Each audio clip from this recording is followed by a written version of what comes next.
എന്നെ ഈ വയസ്സെന്ന് വിളിക്കുന്നത് ഞാൻ നൈറ്റി ഇട്ടിരിക്കുന്നതുകൊണ്ടാണ്. ഇത് ഞങ്ങളുടെ അമ്മാമ്മയുടെ നൈറ്റി ആയിരുന്നു. 95 വയസ്സിലാണ് അമ്മാമ്മ മരിക്കേണ്ടത്. മരിക്കുന്നതിനൊക്കെ മുമ്പ് ഞാനാണ് ഈ നൈറ്റി അമ്മാമ്മയ്ക്ക് വാങ്ങിച്ചു കൊടുത്തത്. ഞാനും അമ്മാമ്മയും തമ്മിൽ വലിയ ഹൈറ്റ് വ്യത്യാസം ഇല്ലാത്തതുകൊണ്ട് അമ്മാമ്മ മരിച്ചതിന് ശേഷം ഈ നൈറ്റി ആൻറ്റിമാരെല്ലാവരും കൂടെ ചേർന്ന് എനിക്ക് തന്നെ തന്നു. ഇത് മാത്രമല്ല, ഇതുപോലത്തെ ഒരു 3-4 നൈറ്റിയും കൂടി ഉണ്ട് കേട്ടോ.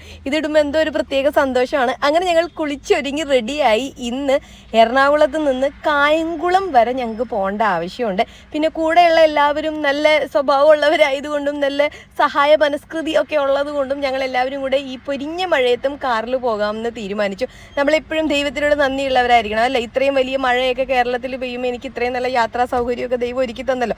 അങ്ങനെ ഞങ്ങൾ പിന്നിലും മുന്നിലും ഒക്കെ ആയി എത്തി. എനിക്ക് ശരിക്കും ആലപ്പുഴ വരെ പോയാൽ മതി, പക്ഷേ കൂടെ ഉള്ളവർക്ക് കായംകുളം കൂടെ കവർ ചെയ്യാനുള്ളത് കൊണ്ട് ഞങ്ങൾ കായംകുളമൊക്കെ കറങ്ങിയായിരിക്കും തിരിച്ചു വരുന്നത്. ഇത് അമ്പലപ്പുഴയിലുള്ളൊരു ഹോസ്പിറ്റലാണ്. ജോലിക്ക് പോകുമ്പോൾ വീഡിയോ ഒക്കെ എടുക്കാൻ നല്ല ബുദ്ധിമുട്ടുണ്ടെങ്കിൽ ഞാനിങ്ങനെ കുഞ്ഞു കുഞ്ഞു വീഡിയോസൊക്കെ എടുത്ത് വെച്ചാണ് തൃപ്തിപ്പെടുന്നത്. പിന്നെ ഞങ്ങൾ അമ്പലപ്പുഴയൊക്കെ കഴിഞ്ഞ് ഇനി ഹരിപ്പാട് പോവുകയാണ്. ഈ പാലം എത്തുമ്പോഴത്തേനും എനിക്ക് എപ്പോഴും കൊല്ലം എത്തിയ പോലെ ഒരു തോന്നൽ വരും, ആ നീണ്ടകരയൊക്കെ ഭാഗത്ത് എത്തിയ പോലെ. പക്ഷെ നമ്മൾ ഒരിക്കലും കൊല്ലത്ത് എത്താറുമില്ല. പിന്നെ ഇത് കായംകുളം ഹരിപ്പാടോടുകൂടി നമ്മുടെ യാത്ര അവസാനിക്കുകയും ചെയ്യും, തിരിച്ചു വരും. പിന്നെ എൻ്റെ മോൻ കൂടെ ഉള്ളത് കൊണ്ട് തന്നെ 1 മണി 1:15 1:20 2 2:15 3 മണി എന്നൊക്കെ പറയണം. നമ്മുടെ വിശപ്പ് സഹിച്ചിരിക്കണ പോലെ അവൻ ഇരിക്കില്ലല്ലോ.